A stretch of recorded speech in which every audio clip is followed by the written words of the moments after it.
pregnancy period. And so the approach for implementing this tool was first to integrate it into various EMR systems. So we did Epic and Cerner, and then to have clinicians kind of score, like assign a score based off of like how patients, like whether they had certain symptoms, and we can like, I'll show you the tool actually. So here's kind of like the tool. So there's like a physical exam, so listening to the heart, listening to the lungs. Then patients get points towards like the screening if they report any of these symptoms, right? Shortness of breath, palpitations, chest pain, any of those. There's some vital signs, and then there's some risk factors that also would give like the patient a point. And then if they score high enough, like meaning I think it's like they have over 4, then they are recommended to do additional testing. So getting an EKG, getting that echo, that heart ultrasound, and then some other laboratory tests. And then depending on like how those tests come out, they'll either be referred to a physician for additional follow-up, or if they come out normal, then they'll receive patient education to be like, hey, these are some warning signs. If you have any of these issues during your pregnancy or in the postpartum period, let your doctor know.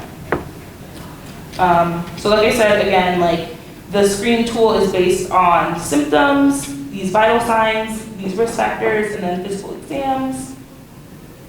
And so then my research was basically to answer this question, like, does this standardized risk assessment improve detection of cardiovascular disease in pregnant and postpartum patients?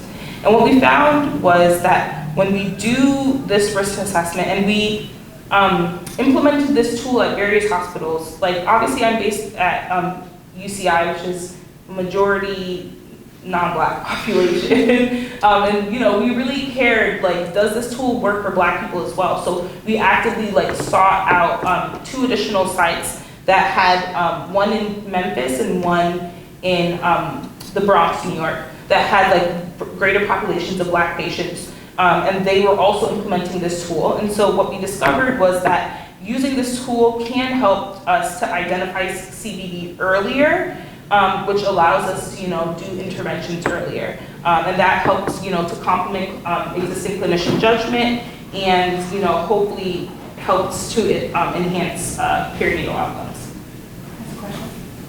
How do these kind of tools or like screening processes become requirements in hospitals? Oh, we're gonna get there. You're asking all the great questions. Okay, so you can skip this slide. So the development of the tool, like I said, it started in 2017, so it's been a long way coming. And we started first just like developing the tool, then collaborating with other hospitals, trying to increase our sample size.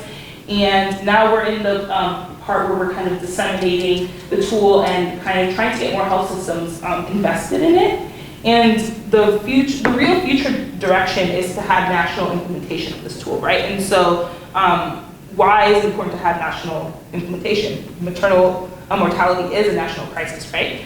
So we know that this tool is effective in California and in a couple other locations, Florida, Tennessee, New York. But to really get it validated, or to get it nationally disseminated, the first step in that is to get it validated by CMS, Center for Medicaid Services. And once it's validated by CMS and they feel like, okay, this is something that like, it can be widely adapted to a variety of different locations and different clinical settings, then they'll kind of encourage different places to implement it. And they encourage it with incentives, financial incentives. So I know like you work at an FQHC. A lot of FQHCs are part of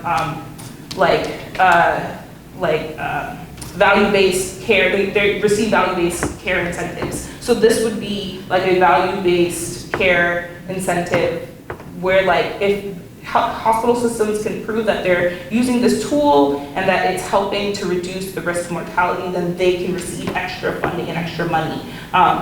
And people, we love extra money. So,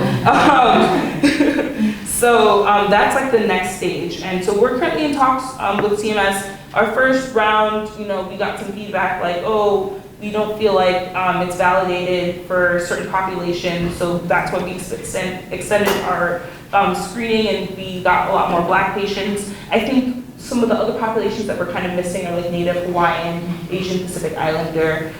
So we're gonna, keep extending and hope to collaborate with other orgs. If you are part of the hospital system and you want to use the tool, let me know.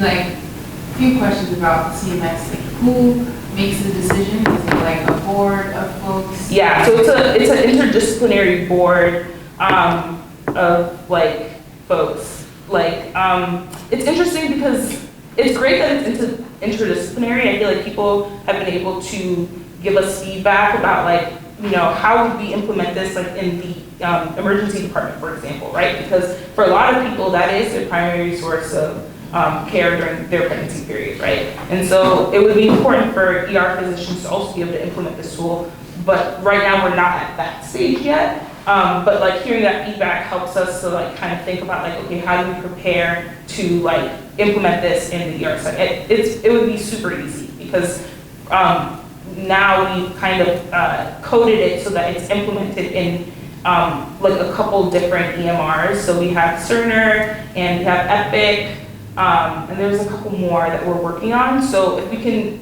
like put it into each EMR, then it really is just like a couple clicks for a provider to do after a conversation with a patient, right? So it's super easy. So that's our next step. How easy is it to? Oh, have you been having issues with it? No. Oh, okay. It would be great to start at UCLA. Oh, yeah. So I'm just thinking, like, what are the steps? So we just need to connect with the IT team, and we have a build set up for Epic. We even work with the UCSD, and I think across the UCs, it should be pretty seamless. Yeah, why don't we just do it across all the UCs? I don't know, but like because the Epics are like very synergistic, Yeah. and so like you can just copy the build over, and then it's just like how I'm trying to think of like ASSB, like the score that like the score calculator for like parts. yeah, it's like that, or like even more like the PHQ-9. You know how it's just like in there, like literally that's how it's built into the EMR. We'll talk after this. Yeah. So Maybe last question. Are they like a private or public institution, and is like this CMS accountable to the? So CMS is like federal. Yeah. Yeah. So it's like the federal government like is in charge of Like it. the Medicare folks. Mm-hmm. Medicare. Under DHHS, Department of Health and Human Services.